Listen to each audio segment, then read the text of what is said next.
What is going on, guys? It's Saturn Reaper here, and like I said, there was going to be gameplay, and gosh darn it, there will be gameplay. It might not be a solo gameplay or anything like that, it might not be Apex Legends, but it's a gameplay nonetheless. Now, we do have a little bit of Fortnite-related things to talk about here in terms of the next update, V7.40. They actually did release a list of the upcoming challenges, guys, and we have a lot of really good stuff coming. So, without further ado, let's get right to the post itself. It'll be on your screen in 3, 2, 1, bam, right there on your screen. So, anyways, it starts off by saying, hey Fortnite community, want to give a sneak peek at some of the changes coming in this week's V7.40 update. Planes will no longer be able to smash through structures. Huge. Zipline interact prompt added, and using a zipline will grant fall damage immunity. Huge. Hand cannon structure damage reduced from 150 to 100. Huge! Turbo build delay decreased from 0.15 seconds to 0.05 seconds. Huge! Rocket launcher reload time increased from 2.52 seconds to 3.24 seconds. Added the ability to crouch while in edit mode. They also added in another comment, which I didn't get a chance to screenshot here, and they also comment down below briefly. Is like, someone asked, is the reload time for epic or legendary RPGs or both? And Eric, one of the community managers, responds, both. Also worth mentioning, we're making a change to move rocket launchers out of chests, though they'll be in supply drops and a little more available than they are now, and vending machines. So literally the only way you're going to be able to find them is going to be through supply drops soon, which is super exciting. I'm super excited to see that happening, and obviously, I mean, it's an amazing list of changes, I guess. And now, the one thing is this because of Apex? I don't think that it's because of Apex. I think this is things that they've been working on for a while, because it's not like Apex was the reason why and they just started working on all these changes in the last 4 days. No, I don't think that's the case. I think these are changes that they know that they've been listening to the community for a while, and they finally implemented them, and it just happened to be convenient enough that it was 4 days after Apex had arrived, and a lot of really good things were happening, and Apex is currently leading on Twitch. It's a huge game. I definitely have been checking it out, playing it a little bit more, getting a little bit better at it, but we haven't had a first dub yet, so that's what I'm waiting on, trying to do that. At some point, hopefully we get there, and then I can upload that as my first dub and kind of get into that a little bit more, and I definitely want to bank on solos and trio, or solos and duos coming in relatively soon, so hopefully there's a lot of good things there, but enough about that. So, V7.40 balances. Let's run back through that list. So planes will no longer be able to smash through structures. Yes, that is the biggest issue right now with planes, and I think a lot of people are going to be very happy. Now, the turret on it is still annoying, but it won't be nearly as annoying knowing that you can't get your structure completely knocked by a plane that decides to crash through all your builds. It's a lot easier for good players to actually kind of work against the plane now, considering that the first thing that's going to happen is it's just going to crash into you and it's going to be stuck in that spot, and you should be able to pop off shots on that person.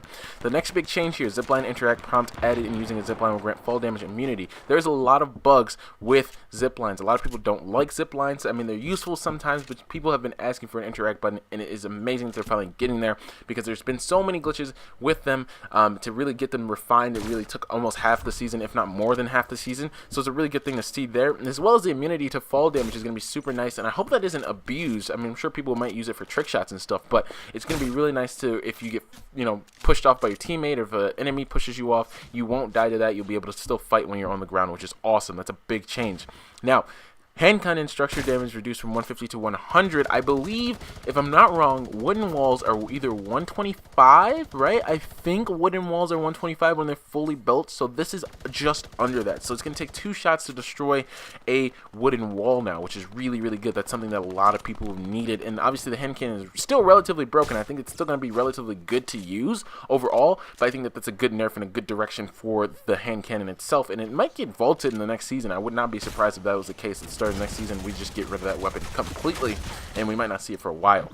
And then our next thing here is the turbo build delay. Now, this is a big one for a lot of really hardcore builders. Not like myself. I'm not a very hardcore builder. I build when I need to, but I'm not like crazy with it like a lot of these good players who tend to win a lot more than I do.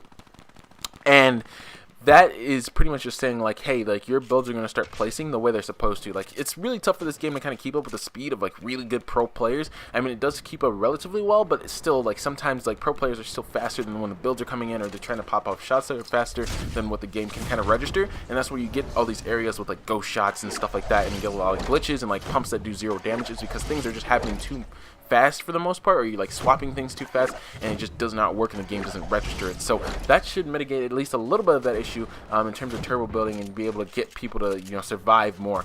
Honestly, if you guys just saw me fall off there, I thought I was still playing Apex and there's no fall damage in that game, which would be a cool change to be added into this game as well. If they did take away fall damage, or at least reduced all the amounts by like half for any like distances that you fall, that'd be a cool change to see. But I don't know, that's something in the future to think about. And then our last two things here, rocket launcher reload time increased from 2.52 seconds to 3.24 is a really good one. Again, rocket launchers have been a big talking point recently, and I think a lot of people just want them out of the game in general in some senses, or at least have it so that the inner circle, so say closer to the player, it does more damage, further away from the player, it does less damage. So they kind of want it more so in a way that it's distance based rather than just wherever the RPG is or wherever it hits is going to do the most damage. Like, that's kind of OP, but again, now that they're mitigating that and also mitigating like how many of them you can find, it should be a little bit better for our players to enjoy the game a little bit more. Again, they're trying to reel in that player base and kind of redo the player base, because it's been rough, guys. It's been really rough, honestly. My motivation to play this game has been way down. Don't know about you guys, but a lot of people have not been playing this game. And then last thing on the list here, add the ability to crouch while in edit mode. This is good for like if you have a staircase in a window that you're trying to like crawl through. Sometimes it's difficult to get through because you got to like edit, then you get the crouch, and that's two motions, so you're kind of mitigating one of those motions and kind of getting in one flow, which is going to be super nice for a lot of players. So that's it, guys. That's all I have. We were able to cover all of that relatively quickly. So again, oh, one other thing, holy crap, almost forgot. V7.40 is not dropping overnight tonight. It is actually coming out on Wednesday. That has been confirmed. So Wednesday, so Tuesday into Wednesday morning. So I should be able to wake up early and cover that, because that is actually almost the perfect day for me actually to be able to cover that. So I'll wake up early, I can give you guys a bunch of cool information. Stage 4 of the prisoner will be unlocked on that day most likely, and then we could see something special happen. Who knows? I think that we're definitely building up to something, and the prisoner skin being complete is definitely suggesting at least something in some senses. So hopefully you guys enjoyed. Make sure to leave a like, sub, share around. Remember to get your challenges done, and I'll catch you guys in the next one. Peace.